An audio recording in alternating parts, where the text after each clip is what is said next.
ಎಲ್ರಿಗೂ 72ನೇ ಅಖಿಲ ಭಾರತ ಸಹಕಾರ ಸಪ್ತಾಹದ ಶುಭಾಶಯಗಳನ್ನು ತಿಳಿಸುತ್ತಾ ಈ ಒಂದು ಸಭೆಯಲ್ಲಿ ನಮ್ಮ ತಾಲೂಕಿನ ಅಭಿವೃದ್ಧಿ ಬಗ್ಗೆ ಹೆಚ್ಚಿನ ಚಿಂತೆ ಮಾಡ್ತಾ ಇರ್ತಕ್ಕಂಥ ನಿಮ್ಮೆಲ್ಲರ ನೆಚ್ಚಿನ ನಾಯಕರು, ಜಾತ್ಯತೀತ ಜನತಾದಳದ ಅಧ್ಯಕ್ಷರು, ಕೋಚಿಮುಲ್ ಮಾಜಿ ಅಧ್ಯಕ್ಷರು ಹಾಗೂ ಹಾಲಿ ನಿರ್ದೇಶಕರಂಥ ನಾಗರಾಜಣ್ಣವರೇ, ಸ್ನೇಹಿತರು, ಆತ್ಮೀಯರು ಆದಂಥ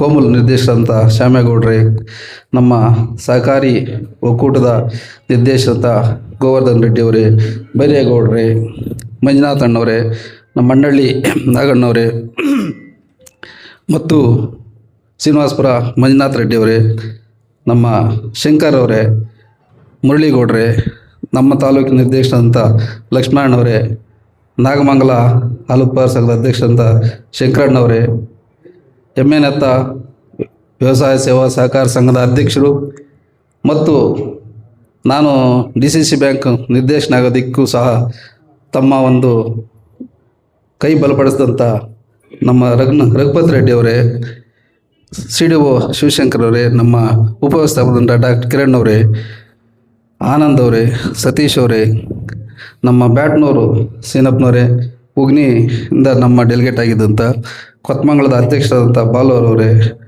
ನಮ್ಮ ತಿಪ್ಪಣ್ಣವರೇ, ಭೀಮಪ್ಪರ್ ಸೀನಣ್ಣವರೇ, ಕಲಂದರನ್ನವರೇ, ನಮ್ಮ DCC ಬ್ಯಾಂಕ್ ಸೂಪರ್ವೈಸರ್ ಜಗದೀಶ್ ಅವರೇ ಮತ್ತು CEO ಆದಂಥ ಭಾರತಿ ಮೇಡಮ್ನವರೇ, ಲಕ್ಷ್ಮೀಪ್ರಿಯವರವರೇ, ನಳಿನಿ ಮೇಡಮ್ನವರೇ, ವೆಂಕಟಪ್ಪನವರೇ, ಎಲ್ಲ ಇಲ್ಲಿರ್ತಕ್ಕಂಥ ಎಲ್ಲ ಸಹಕಾರಿ ಬಂಧುಗಳೇ, ಇವತ್ತು ಸಹಕಾರಿ ಕ್ಷೇತ್ರ ಎಷ್ಟು ದೊಡ್ಡದಾಗಿ ಬೆಳೆದಿದೆ ಅಂತಂದರೆ ಇಡೀ ದೇಶದಲ್ಲಿ 32 ಕೋಟಿ ಸದಸ್ಯರನ್ನು ಹೊಂದಿರತಕ್ಕಂಥ ಒಂದು ಕ್ಷೇತ್ರ ಅಂತಂದರೆ ಒಟ್ಟು ಜನಸಂಖ್ಯೆಯಲ್ಲಿ ನಾವು ಲೆಕ್ಕ ಹಾಕಿದ್ರೆ 32 ಕೋಟಿ ಸದಸ್ಯತ್ವವನ್ನು ಹೊಂದಿದೆ. ಅದ್ರ ಜೊತೆಗೆ 8,45,475 ಸಹಕಾರ ಸಂಘಗಳನ್ನು ಹೊಂದಿದೆ. ಅಲ್ಲಿಗೆ ಅರ್ಥ ಮಾಡ್ಕೊಳ್ಳಿ ಎಷ್ಟೊಂದು ಪ್ರಬಲವಾಗಿದೆ, ಎಷ್ಟು ವಿಸ್ತಾರ ಇದೆ ಅಂತದ್ದು. ಇಷ್ಟೆಲ್ಲ ಇದ್ರೂ ಹಲವಾರು ಸಂಸ್ಥೆಗಳು ನಮ್ಮ ದೇಶದಲ್ಲಿ ಕೆಲಸ ಮಾಡ್ತಾಯಿದ್ರು ರೈತರು ಮತ್ತು ಮಹಿಳೆಯರ ಒಂದು ಅಭಿವೃದ್ಧಿನಲ್ಲಿ ಯಾವುದಾದ್ರೂ ತೊಡಸ್ಕೊಂಡಿದೆ ಅಂದರೆ ಅದು ಸಹಕಾರ ಕ್ಷೇತ್ರ ಮಾತ್ರ. ಈಗಾಗಲೇ DCC ಬ್ಯಾಂಕ್ ಬಗ್ಗೆ ಎಲ್ಲ ನಮ್ಮ ಯೂನಿಯನ್ ನಿರ್ದೇಶಕರು ಹೇಳಿದ್ದಾರೆ. ನಮ್ಮ ಸಹಕಾರಿ ಒಕ್ಕೂಟ ಏನಿದೆ ಅಂತಂದರೆ ಇದು ಒಂದು ತರಬೇತಿ ಸಂಸ್ಥೆ ಇದ್ದಂಗೆ. ಇಡೀ ಸಹಕಾರಿ ಕ್ಷೇತ್ರಕ್ಕೆ ತರಬೇತಿ ನೀಡ್ತಕ್ಕಂಥದ್ದು. ಪ್ರತಿಯೊಬ್ಬ ವ್ಯವಸಾಯ ಸೇವಾ ಸಹಕಾರ ಸಂಘದ CEOಗಳಿಗಾಗ್ಬೋದು, ಹಾಲು ಉತ್ಪಾದಕರ ಸಹಕಾರ ಸಂಘದ CEOಗಳಿಗಾಗ್ಬೋದು, ವಿಸ್ತರಣಾಧಿಕಾರಿಗಳು ಎಲ್ಲ ಮಟ್ಟದಲ್ಲೂ ಇದು ತರಬೇತಿ ಕೊಡ್ತಕ್ಕಂಥದ್ದು. ಮತ್ತು ಏನು ಇದರಲ್ಲಿ ಸಹಕಾರ ಕ್ಷೇತ್ರದಲ್ಲಿ ಯಾರ್ಯಾರು ಇವತ್ತು ಒಂದು ಹುದ್ದೆಗಳಿಗೆ ಹೋಗ್ಬೇಕಾದ್ರೆ ಅದಕ್ಕೇನು ಒಂದು ಗ್ರ್ಯಾಜುಯೇಷನ್ ಬೇಕು, ಅದಕ್ಕೂ ಸಹ ತರಬೇತಿ ಶಾಲೆಗಳನ್ನ ನಡೆಸ್ತಾ ಇರ್ತಕ್ಕಂಥ ಒಂದು ಸಂಸ್ಥೆ. ಆದರೂ ಎಲ್ಲರನ್ನೂ ತಿದ್ದತಕ್ಕಂಥ ಜವಾಬ್ದಾರಿ ಈ ಸಂಸ್ಥೆಯಲ್ಲಿ ಇದೆ. ಇವತ್ತು ಎಲ್ಲರೂ ಹೇಳ್ತಾ ಇದ್ರು DCC ಬ್ಯಾಂಕ್ ಮತ್ತು ನಮ್ಮ ಹಾಲು ಒಕ್ಕೂಟ ರೈತರಿಗೆ 2 ಕಣ್ಣಿದ್ದಂಗೆ. 2 ಕಣ್ಣಿಗೂ ಆಪ್ರೇಷನ್ ಆಗಿತ್ತು. ಒಂದು ಕಣ್ಣೇನೋ ವಾಸಿ ಆಗ್ಬಿಡ್ತು, ಇನ್ನೊಂದು ಕಣ್ಣು ಇನ್ನು ICUನಲ್ಲೇ ಇದೆ. ಇವತ್ತು ಯಾವ ಪರಿಸ್ಥಿತಿನಲ್ಲಿ ಇದೆ ಅಂತ ಹೇಳಿದ್ರೆ ಗಾಬರಿ ಆಗುತ್ತೆ ನಮಗೆಲ್ಲ ಹೇಳಿದ್ರೆ. ಇದೇ ರೀತಿ ಮುಂದುವರೆದ್ರೆ DCC ಬ್ಯಾಂಕು ನಮ್ಮ ಲೈಸೆನ್ಸ್ ಇದೆ, ಲೈಸೆನ್ಸ್ ರದ್ದಾಗುತ್ತೆ. ಲೈಸೆನ್ಸ್ ರದ್ದಾದರೆ ಬ್ಯಾಂಕ್ ಇದ್ದರೂ ಒಂದೇ, ಹೋದರೂ ಒಂದೇ, ಆ ಒಂದು ಸ್ಥಿತಿಗೆ ಬರುತ್ತೆ. ನಮ್ಮ ಶಂಕರ್ ಅವ್ರು ಹೇಳ್ದಂಗೆ ಯಾರ್ದು ಏನೇ ವೈಮನಸ್ಸಿದ್ರೂ ಸಹ ಅದು ಆ ಸಂಸ್ಥೆ ಮೇಲೆ ತೋರಿಸಿದ್ದು ಭಾಳ ಅಕ್ಷಮ್ಯ ಅಪರಾಧ. ಈಗಲೂ ಅವನು ಕಾಲ ಮಿಂಚಿಲ್ಲ. ಏನು ಜಿಲ್ಲೆಯಲ್ಲಿ ಇರ್ತಕ್ಕಂಥ 2 ಜಿಲ್ಲೆಯಲ್ಲಿ ಇರ್ತಕ್ಕಂಥ ಸಹಕಾರಿಗಳಿದ್ದಾರೆ. ಇವತ್ತು ಯಾರ್ಯಾರು ಇದ್ದಾರೆ ಎಲ್ಲರೂ ಅವ್ರು ಏನು ಉನ್ನತ ಸ್ಥಾನಕ್ಕೆ ಹೋಗಿದ್ದಾರೆ ರೈತರಿಂದ, ಈ ಸಹಕಾರಿ ಸಂಸ್ಥೆಗಳಿಂದನೇ ಅವರೆಲ್ಲರೂ ಆ ಉನ್ನತ ಸ್ಥಾನಗಳನ್ನ ಅಲಂಕರಿಸಿರೋದು. ಯಾರು ಹತ್ತಿದವಂತಕ ಏಣಿಯನ್ನು ಒದ್ದೇ ಕೆಲಸ ಮಾಡಬಾರ್ದು ಅಂತೇಳ್ಬಿಟ್ಟು ಹೇಳ್ತಾ, ಇವತ್ತು ಹೋದ ಬಾರಿನೂ ಅಷ್ಟೇ ಹಲವಾರು ಸಂದರ್ಭಗಳಲ್ಲಿ ನಾವು ಹೇಳಿದ್ವಿ, ಏನಕ್ಕೋಸ್ಕರ ನಾವು ನಾಗರಾಜಣ್ಣನ ನಿರ್ದೇಶಕರಾಗಿ ಮತ್ತೆ ಆಯ್ಕೆ ಮಾಡಬೇಕಂತಂದರೆ ಅವರ ಅನುಭವ ಏನಿದೆ, 4 ವರ್ಷದ ಅನುಭವ ಏನಿದೆ, ಯಾವ ರೀತಿ ಅದನ್ನು ನಮ್ಮ ತಾಲೂಕು ಉಪಯೋಗ ಆಗ್ತಾ ಇದೆ ಅಂತಕ್ಕಂಥದ್ದು ನಾವೆಲ್ಲ ಗಮನಿಸಬೇಕಾಗಿದೆ. ಮೊನ್ನೆ ಸಹ ನಾವು ಯಾವುದೋ ಒಂದು ಸಭೆಗೆ ಹೋಗ್ಬೇಕಾದಾಗ ಹಂಗೆ ಒಕ್ಕೂಟದೊಳಗಡೆ ಕರ್ಕೊಂಡು ಹೋಗಿದ್ರು. ಅಲ್ಲಿ ಯಾರಿಗೋ ಹೇಳ್ತಾಯಿದ್ರು, ಅವರ ಯಾವುದೋ ಏನು ಹೇಳಿದ್ರು ಗೊತ್ತಿಲ್ಲ, ಫೋನ್ ಅವೆಲ್ಲ ಕತೆ ಹೇಳ್ಬೇಡ, ನಮ್ಮ ತಾಲೂಕಿಗೆ ನಾಳೆಯಿಂದ ಆದೇಶ ಹಾಕಿ ಕಳಿಸ್ಬೇಕು, ಏನು ನಮ್ಮ ರೈತರನ್ನು ಬಿಟ್ಟಿದ್ದಾರಂತ. ಏನು ಒಂದು ಫೀಡಿನ ವಿಷಯದಲ್ಲಿ ಏನು ಹೇಳ್ತಾಯಿದ್ರು ಆವಾಗ ಅನಿಸುತ್ತೆ ನಮ್ಗೆ. ಅದಕ್ಕೆ ಇವತ್ತು ಅದೇ ಹೊಸದಾಗಿ ಯಾರಾದರೂ ಹೋಗಿ ಅಲ್ಲಿ ಕೂತ್ಕೊಂಡ್ರೆ ಅದನ್ನು ತಿಳ್ಕೊಬೇಕಾದ್ರೆ 1 ವರ್ಷ ಆಗುತ್ತೆ. ಇವಾಗ ಶ್ಯಾಮೇಗೌಡರಿಗೂ ಸಹ ಅದೊಂದು ಬಲ ಇದೆ, ನಾಗರಾಜಣ್ಣ ಇರೋದು ಒಂದು ಬಲ. ನಮ್ಮ ಕ್ಷೇತ್ರಕ್ಕೂ ಅವ್ರ ಸಹಕಾರ ಪಡ್ಕೊಂಡು ಅದನ್ನು ನಮಗೆ ಅನುಕೂಲ ಆಗೋದಕ್ಕೆ ಅದೊಂದು ಬಲ ಆಗಿದೆ. ಆ ಒಂದು ಕಾರಣಕ್ಕೋಸ್ಕರ ಇವತ್ತು ಗೋವಿಂದ ಗೌಡ್ರು ಏನು ನಮ್ಮ ಯಾರೇನು ಇಲ್ಲಿ ಯಾರು ನಮ್ಮ ಇದಲ್ಲ, ಆದರೆ ಸಂಸ್ಥೆ ಬಗ್ಗೆ ಅವ್ರಿಗೆ ಇದ್ದಂಥ ಕಾಳಜಿ ಬಗ್ಗೆ ಎಲ್ಲರೂ ಮಾತಾಡ್ತದೆ. ಬೆಳಿಗ್ಗೆ 5 ಗಂಟೆಗೆ ಪ್ರಾರಂಭ ಆಗ್ತಾಯಿತ್ತು DCC ಬ್ಯಾಂಕ್ನ ಒಂದು ಅವ್ರ ಕಾರ್ಯಚಟುವಟಿಕೆ. ಬೆಳಿಗ್ಗೆ 5 ಗಂಟೆಗೆ ಪ್ರಾರಂಭ ಆಯಿತು, ರಾತ್ರಿ 9-10 ಗಂಟೆವರೆಗೂ ಸಹ ಎಲ್ರಿಗೂ ಫೋನಲ್ಲಿ ಮಾಡ್ತಾಯಿದ್ರು.